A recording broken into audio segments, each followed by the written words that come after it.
In Philippines 2018, a bloodied half-dead man runs frantically, desperate for help. Behind him, three men give chase. Battered and injured, he tries to knock on a store door, but sees them closing in. He keeps running and reaches an alley. At the alley's end, headlights appeared as a police car approached. He threw himself in front of it, waving desperately, and the officers stepped out. He quickly explained that the three men were going to kill him. What do we do? The officers called out to the pursuers, clearly unsure of what was unfolding. Hey, all three of you, come here. As tension rose, a black SUV rolled up beside them. From it stepped a silent, stone-faced man. Without hesitation or emotion, he drew his weapon and killed the officers in cold blood. Before the bloodied man could scream, the stranger plunged a blade into his chest, killing him instantly. The three men murmured apologies to the killer, but he offered no reply, disappearing into the dark without a word. Months later in Seoul, two drug dealers moved quietly through a decaying neighborhood, slipping a small plastic packet into a crack in a wall. Their actions didn't go unnoticed. Two men emerged from the shadows and confronted them. As the dealers attempted to flee, other men stepped in, surrounding and subduing them with swift efficiency. Not far off, their buyer watched the entire encounter. Alarmed, he tried to leave, but his motor wouldn't start. He turned the key again. Nothing. When he looked up, he saw a man gripping the bumper with one hand. Detective Ma Seok-do stood there, calm and immovable, stopping the motor from moving with sheer force. Later, Sukdo joined the other officers who had arrested the dealers. They informed him they had obtained the key to the apartment, and the group moved to the roof of a nearby building. They forced open the rooftop door and stormed in, Nobody will move. only to find another door blocking the hallway. Inside, the drug dealers panicked and rushed to flush their stash down the toilet, unaware that the officers had already shut off the water supply. With a powerful strike, Sukdo broke through the final door. The officers flooded the room, and a savage fight broke out. Chairs shattered, fists flew, and bodies crashed against walls. Eventually, all the suspects were subdued and taken into custody. As they combed through the apartment, they discovered several phones used to take orders. The team decided to hold the location and use the same setup to catch more dealers. Shortly after, another dealer arrived, pausing in confusion when he noticed the damaged gate. Why is this gate broken? Before he could retreat, Seok-do appeared silently behind him and placed him under arrest. That night, Seok-do treated his team to dinner at a humble roadside diner. The owner, a quiet widow, had lost her husband in the line of duty. Seok-do made sure she and her daughter were taken care of. As the team ate, he inquired about the developer behind the drug app. The name they gave was Cho Seung-jae. They had recently confirmed that he had been found dead in the Philippines. The autopsy was scheduled for the next morning. The following day, they reviewed the results. The forensic examiner reported that Seung-jae's ribs had been shattered, and a sharp object had pierced his heart. He had lost over 20 kilograms, and no drugs were found in his system. His injuries pointed not to addiction, but to long-term abuse and torture. At the hospital, Seung-jae's mother met them outside, her face hollow with grief. She explained that after her son had accepted a job in the Philippines, their contact had slowly diminished until it stopped altogether. Now he was dead, and she was desperate for answers. Who killed my son? Seok-do asked about her son's employer. She told him it was a company called HB Trading. Meanwhile, in a high-rise office,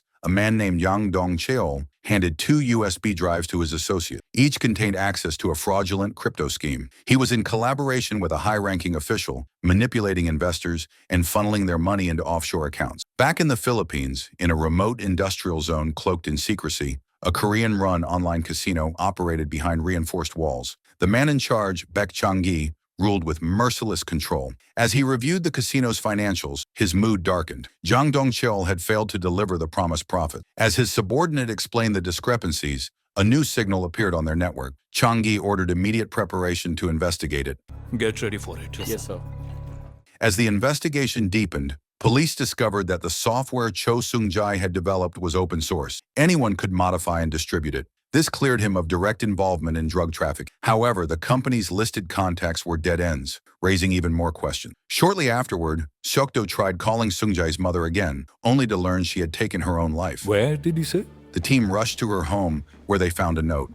She left this note. It contained a single haunting plea to punish the person who had killed her son. Using the new signal, Beck Chang-gi identified a rival casino that had opened nearby. Without delay, he and his men launched a calculated assault. First, they hacked into the rival's servers, crippling their operation. Then they arrived with a roar, smashing through the compound with an excavator. The assault that followed was brutal and unrelenting. Beck Chang-gi's crew showed no mercy, storming through the compound and executing the entire staff. Beck himself tore through the chaos, dagger in hand, slashing through anyone in his path. The rival boss fought back fiercely, gunning down several of Beck's men with terrifying accuracy. But as he prepared to finish Beck off, the older man seized the moment, disarmed him, and pulled the trigger himself. With their leader dead, Beck's crew swept through the remains, ripping out server drives and leaving with the casino's entire customer database. Back in Seoul, Seok-do tried accessing Sung Jae's cloud account, only to find everything erased. The site, the name, all of it gone. Still, digital traces hinted at online casino software. Jang Tai-soo suggested handing the case to the cybercrime unit,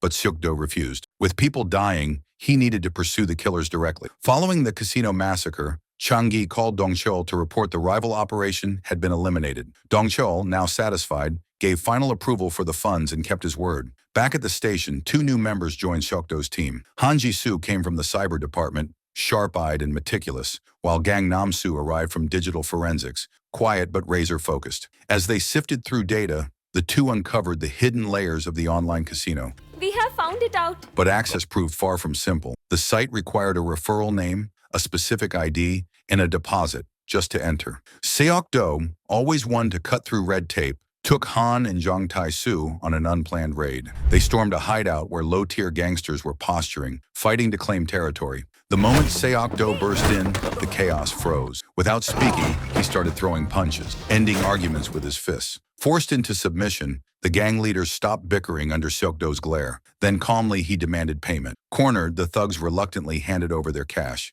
Elsewhere, Jang Dong-cheol dined with President Kwon when he received yet another call. Beck Chang-gi again, pressing for a greater share. Jang, clearly done entertaining the demand, told him to send the money first. Send me the money first. When Chang-gi refused, Jang cut the call mid-sentence without a flicker of emotion. Later, Jang Dong-cheol made his next move. He floated a proposal to President Kwon, take control of the online casino, and remove Beck Chang-gi from the equation. Sensing the wealth buried beneath the operation, Kwon accepted immediately. Meanwhile, Seok-do's team managed to open a few dummy accounts using pooled funds, but the casino's IP bounced constantly, vanishing before they could pin it down. One gang contact came through, mentioning a man addicted to online gambling who now ran a local arcade. Seok-do tracked the man down and entered the noisy, neon-lit arcade. Without making a scene, he brought him to the station for questioning. Inside, the man claimed he had never run anything illegal, just a former operator who dipped into online casinos when the money was good. Do you know this site? When shown the site, he admitted it was what pulled him into the scene to begin with. He confessed that many made a fortune. He ran servers from the Philippines until someone raided the place and slaughtered everyone. Under pressure, he revealed he had dealt with the men responsible. His contact was known as Ma Seok-do. The team planned the next step. You're coming along. Dragging the informant with them, they headed out. The informant entered the casino to play poker, while the rest of the team waited in the car. Inside, he sat at the bar, complaining about the dull atmosphere. Ma Seok-do leaned in, offering something more thrilling. The informant took the bait. But then came the mistake. His mouthpiece crackled, and Ma Seok-do overheard the police chatter. Crazy or what? Alarmed, he bolted for the exit, but Seok-do and his team were already waiting. He was tackled and cuffed before he could escape the parking lot. Pinned and cornered, Ma Seok-do cracked. He wasn't in charge, he insisted. He was just a pawn. The real boss was someone else, Choi Yu-seong, who controlled 70% of the profits and was already preparing his escape. The police rushed to the airport. They spotted Choi Yu-seong browsing inside a luxury boutique. Officers tailed him, posing as casual shoppers, but 2 of them blew their cover, alerting Choi. He panicked, stumbled backward, tripped over a clothing rack, and landed face first on the hood of Seok-do's car outside. Meanwhile, Beck Chang-gi returned from the Philippines to confront Jang Dong-cheol face-to-face. He wanted his cut settled. Jang tried to stall by outlining his grand cryptocurrency vision, but Chang-gi had no patience for fantasy. Answer what I asked you. He demanded action. Jang, now visibly under pressure, asked for help with the financial auditor. Beck studied him, then smiled darkly and told him to make sure he followed through this time. Keep your promise this time. Back at the station, interrogation revealed the truth. Choi Yu-seong was no criminal mastermind. He was a compulsive gambler and petty fraudster, a disposable piece in a larger scheme. He insisted he knew nothing more, only that he served as a courier. Elsewhere, Mr. Ko met with the auditor, offering him a massive lottery ticket as a bribe. The auditor, stern and incorruptible, refused outright. Ko waited outside in growing frustration. Then Beck Chang-gi intervened. Without a word, he opened the car door and stabbed Ko in the chest. He walked into the building and calmly handed the blood-stained ticket to the auditor once more. This time, the offer was accepted. Beck later reported the job done to Yang Dong-cheol. Next came the cleanup. Beck drove to the station under the guise of routine, created a loud diversion, and during the chaos, slipped into the holding area where Choi Yu-seong was kept. Moments later, Choi was dead. Jang Dong-cheol, however, was far from pleased. Ko's murder now left him responsible for the body. Furious, he turned to President Kwon. They both agreed. It was time to eliminate Beck Chang-gi. Soon after, the police discovered Ko's body stuffed inside a container. Digging into his history, they learned he had once served as a financial advisor for elite clients. That meant his records could reveal the shadowy figures behind King Casino. Sukdo ordered the team to investigate every company on Ko's old client list. Forensics later confirmed that Ko's stab wounds matched those on Choi Yu-seong's body. Beck Chang-gi, seeing Ko's death reported on the news, immediately called Jang Dong-cheol suspicious. Jang played it cool, brushing off the concern, but Beck wasn't buying it. Realizing the threat, Jang ordered President Kwon to prepare more men and heavy weapons. The launch of their cryptocurrency scam was set in motion. Seok-do's team received an anonymous tip. At the events building, when the elevator opened, Beck Chang-gi stood inside. He avoided confrontation, casually pressing the button for the 19th floor. Suspicious, Seok-do followed him up. On the 19th floor, Beck regrouped with his men. Seok-do checked the women's restroom. Suddenly, an attacker lunged. Seok-do deflected the knife and countered with a brutal strike. Meanwhile, another officer entered the men's room and confronted Beck, requesting identification. Your ID, please.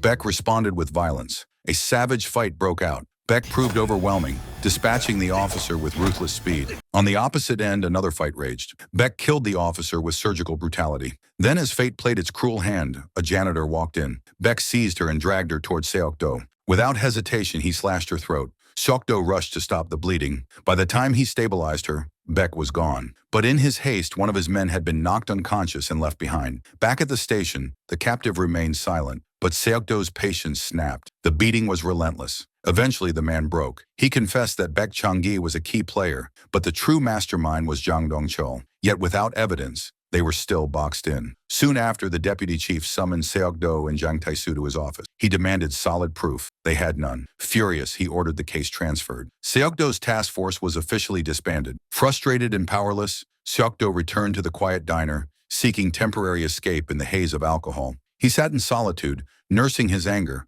as the flickering lights above cast long shadows on the worn walls. From his pocket, he unfolded a crumpled note, a dying father's plea that justice be done. The weight of that promise pressed heavily on him. His team, aware of his silent retreat, found him seated alone and joined him without speaking, their presence a quiet reminder that he was not alone in the fight. While driving back through the city's dimly lit streets, the team encountered a gang of street punks looking for confrontation. What followed was not a tactical decision, but a release of repressed rage. Sukdo stepped out and began beating them with escalating aggression, channeling months of frustration into each blow. The situation quickly spiraled, and it was only through the intervention of his team that the violence was restrained before crossing a line. Back at the station, Sukdo sat motionless, his attention fixed on a casino promotional flyer retrieved from a confiscated box, his thoughts clearly far removed. Elsewhere, under Yang Dong-cheol's orders, President Kwon was sent to eliminate Beck Chang-gi. However, Beck was not alone, and he was certainly not unprepared. Together with an ally, both seasoned former special forces, they had taken position in a hotel room, dimly lit and fortified. When the lights failed and the door was breached, the attackers poured in, but Beck and his partner launched a counterattack with lethal precision. In the span of moments, President Kwon's men were incapacitated, their ambush reversed. With a blade pressed to his throat and escape impossible, Kwon surrendered and, under pressure, agreed to cooperate. The following morning, Seok-do entered the chief's office where senior officers awaited. In a rare display of vulnerability, he knelt before them and presented a final appeal. He spoke of the promise made to a grieving mother. I made a promise to the victim's mother. And the duty he had yet to fulfill. His words, stripped of any performance, revealed the sincerity of a man who could no longer bear inaction. After a long pause, the chief relented and granted him 10 days to bring the case to a conclusion. The task force was officially reinstated. With their target entrenched in the gambling world, Sukdo proposed a strategic lure, a fake online casino designed to draw out the criminal network. To make it operational, he once again sought the help of the informant,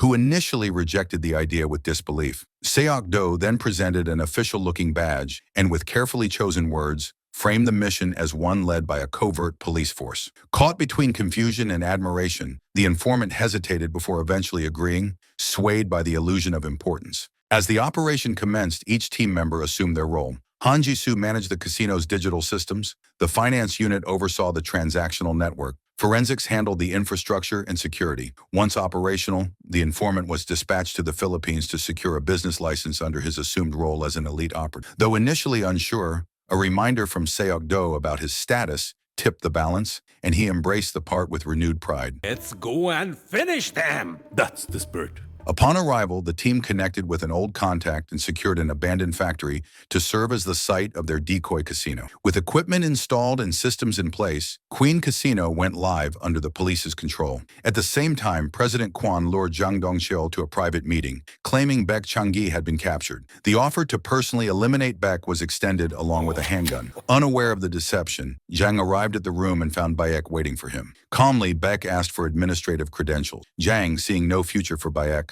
complied while assuming the weapon would end their interaction. When he pulled the trigger, nothing happened. Beck, prepared for the betrayal, disarmed Yang, inflicted a deep wound, and severed a finger for fingerprint access. With the task complete, President Kwon stepped in and ended Yang's life. Meanwhile, Beck Chang-gi's operatives detected the presence of Queen Casino and traced its origin. Without delay, he ordered an immediate strike. His men raced to the location, but by the time they arrived, the building was empty and silent. The police had already cleared the premises and set an ambush. Smoke grenades filled the space, and exits were sealed before the attackers could retreat. One of them seized a dealer as a hostage in an attempt to escape, but the informant, unexpectedly competent, approached from behind and neutralized him with a well-placed strike. From that encounter, the informant uncovered the location of the real King Casino. Seok-do responded immediately, organizing the next move. Elsewhere, Beck Chang-gi used Jang Dong-cheol's severed finger to access a secure vault. Inside was no mere stash of money, but a black box containing crucial secrets. He ignored the cash and took only the device, knowing its value exceeded any briefcase of bills. When Seok-do's team arrived at Yang Dong-cheol's home, they found President Kwon still present. A violent altercation broke out. Though Kwon fought to survive,